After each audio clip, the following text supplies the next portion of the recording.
This next section goes into how much money you may need to retire.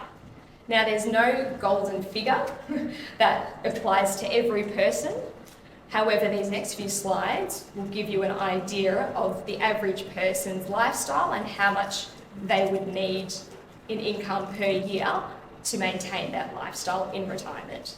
To give you an idea of retirement spending trends, this graph shows you that in the first stage, so if we have a look here, in between the age of 60 and 75, which is classified as the active phase, you're going to be spending the most amount of money because you've just retired, you're probably as healthy, in the best health that you've been in, and you're going to want to go and do all those extra activities, go on all those holidays that you perhaps couldn't do while you were still working. So that's where most of your expenditure needs, or that's where your expenditure is going to be the highest in retirement. Then you've got the second phase, which is classified as the passive phase. So this is generally between the ages of 65 and 85, and that's when your expenses start to drop a little bit, but you're also reducing your super balance, which means that you may need to rely a bit more on the age pension. So it's like a balancing scale. As you have less assets, your age pension goes up and vice versa, if you're eligible for the age pension, which is what Lee will cover off on later on in this presentation. Then the final stage is, unfortunately, the frail stage. Sounds a little bit morbid. However, the reality is that between the ages of 75 and 100, it's likely that your health may decline and your medical costs increase. So that's why you can see that the drop in expenses slightly starts to pick up again at that stage. How much is enough in retirement? Once again, that golden question. Just a reminder, there's no right or wrong. It will come down to your personal situation.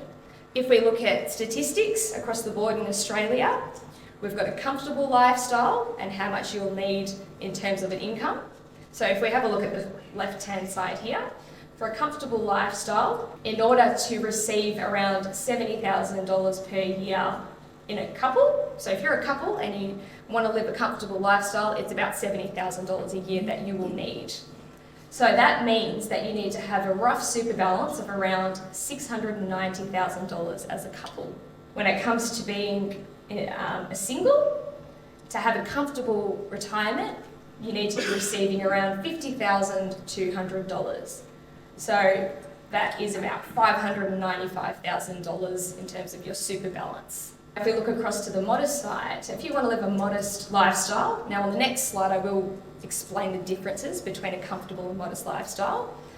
But in terms of a modest style, if you're a couple and you want to receive $45,900 a year in income, you need a super balance of around $100,000 at retirement. If you're a single and you want to live a modest lifestyle, that works out to be about $30,000 or just under $32,000 a year. Now you'll notice that the super balance is $100,000 as well, and the reason for that is because for a modest lifestyle, the amount of income that you require is close to what the age pension is. This total super balance is reliant on the fact that you'll probably get some sort of age pension, potentially, depending on your income and asset situation. Any questions on that or how that works? Yeah, that's 70 grand. Is that tax-free? This is talking, so not necessarily, this is just talking about how much income you could get, whether it be from your pension, whether it be from the age pension, whether it be from share dividends. So it depends where that source of income comes from, which will determine if it's taxable or not. But so amount from our super. Correct, good question. This will get covered off later on in the presentation as well. When it comes to retirement, if we're referring solely to your total super balance, you're in retirement, provided you meet all the conditions of release. Say, for example, you're 65 years age, you then transfer your super across to what we call an allocated pension and start drawing an income from it. The income you draw from your super is tax-free. Any growth on the investment earnings in super or the allocated pension phase is tax-free. So to answer your question, if you're talking about drawing this $70,000 purely from your super balance, provided you set it up correctly, which is why we encourage you to come and see us so that we can help you do that, you will receive effectively a tax-free income. But you need to make sure that you've got it in the right structure. So if you've got it in super, it may not be as tax effective. So just to give you an idea, when you're working and you're still building up your super balance, you're in what we call the super accumulation phase. So your employer's contributing to it, you might be putting money from your bank account into it and so forth. You then move to a stage where you might want to cut back a few days a week and semi-retire. You may want to start what we call a transition to retirement pension, which means you can access a small amount provided you meet the conditions of release, and then once you fully retire, you transfer the funds into an allocated pension, and then you can start to receive all of it tax-free. Now this is also, I should probably point out that this is based on an average rate of return of 6% per year. Obviously, if you're taking out money from this account, you want to make sure your investments are also working hard for you to top up those funds, to make sure that your funds don't deplete too quickly. Now I mentioned that the next slide, this one here, actually shows you the difference between the different lifestyles. Comfortable lifestyle, for example, might be you get haircuts every fortnight.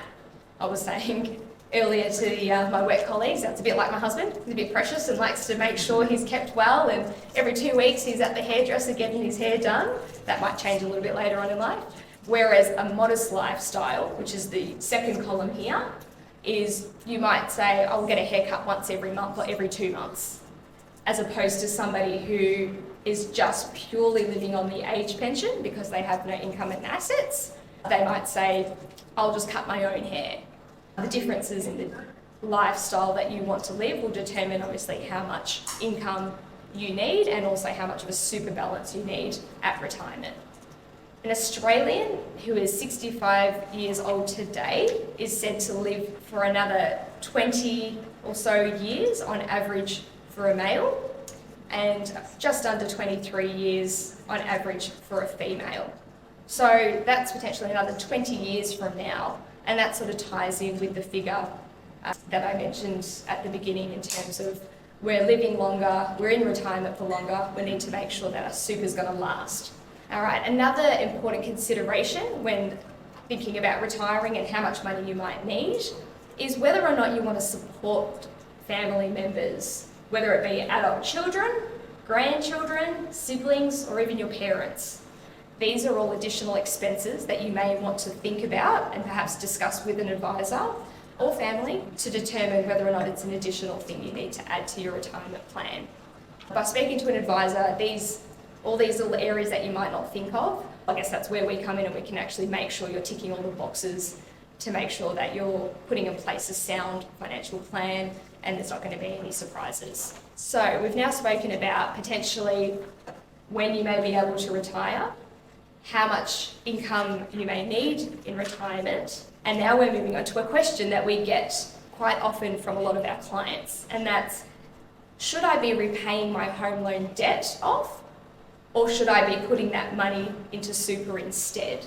Now there's no right or wrong answer, and if you look at conventional wisdom, people used to say paying off your mortgage before investing more in super was the best thing to do.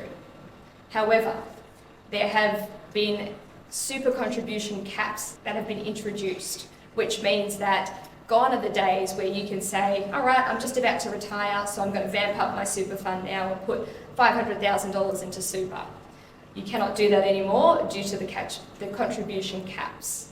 In some ways, you may be better off putting a lot more into super earlier and now so that you can get the benefits of getting more into super over that period, as well as the compounding returns from investments. So once again, there's no right or wrong, it all comes down to your specific situation that needs to be discussed and fleshed out. All right, so that concludes my section. We've covered off on how much, when you may be able to retire, how much you may need, some options around repaying debt or whether we should put that money into super. And we've got Kate, who will go through the next section of building your retirement savings. Thanks.